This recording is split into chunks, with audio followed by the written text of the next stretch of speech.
Hello, magandang gabi. Gagawa tayo ngayon ng macaroni salad. Ang ating mga ingredients, ito na. Isa-isa na natin siyang ilalagay. Unahin natin ang chicken. Ang dami naman yata ng aking chicken na nagawa. May pepper po yan, kaya ganyan. Sunod natin ang patatas na may carrots. Ayan. Sunod natin ang tidbits. Tidbits, parang patatas din siya. Yan. Lagyan natin siya ng onion. Onions, carrots, grated. Lagyan natin siya ng cheese. Cheese. Yan.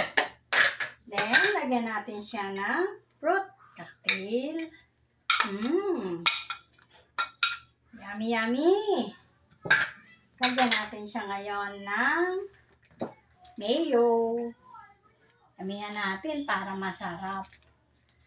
Para lumasa yung ating chicken. Yan. Tapos, lagyan natin siya ng cream. Pusin natin siya para din masarap siya. Then, next one is mix lang natin siya. Wow! Mix. Delicious. Oops. Masyado yatang marami.